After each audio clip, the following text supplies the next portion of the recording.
So the next exercise we're going to demonstrate today is using the foam roller. This exercise is meant specifically, again, kind of along the same lines as what the foot rubs ball did, to loosen up the muscles. And the muscles specifically we're going to work today are the quadricep muscles in front of the legs, the adductors on the inside of the legs, also the outer part of the leg in the iliotibial band region, along with the deep hip rotators and glutes in your rear end.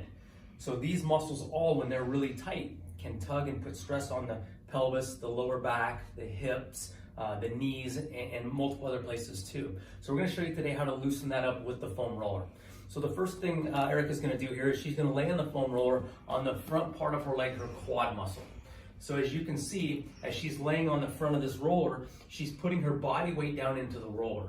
Now as she's on this, she's going to move back and forth from her pelvic region all the way down to the top of her knee. And as she's moving through that, she's actually loosening that musculature up.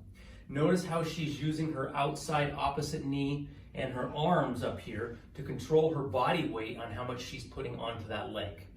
So as she's working this, you're going to want to go back and forth to loosen it up, or if you find a spot that's just really sore, you can hold it and let it relax over a little bit of time.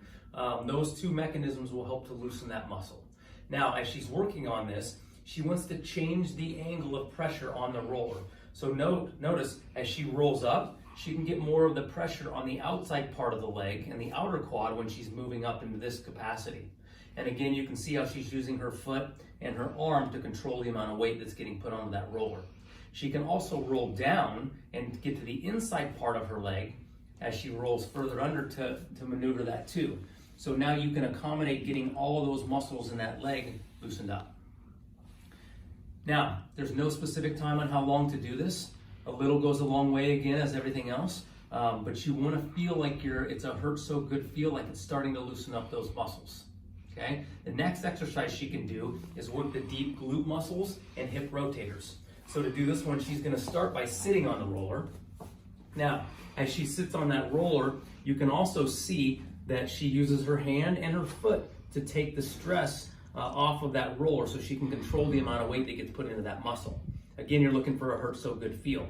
And as she's sitting there, she can change directions on that hip and find right where the tightest spots are. You don't want to roll over top of the bones, especially the bone on the outer part of the leg here and on this pelvic bone, because that will hurt not so good. But as she's working with this, she's starting to loosen those rear end muscles. The next thing she can do is take the leg that she's sitting on and cross it over. That'll just change the angle and work the muscles of the deep hip, the rotator muscles, in a little different capacity. But again, trying to accomplish the same thing. So this is how you utilize the foam roller to release those leg muscles.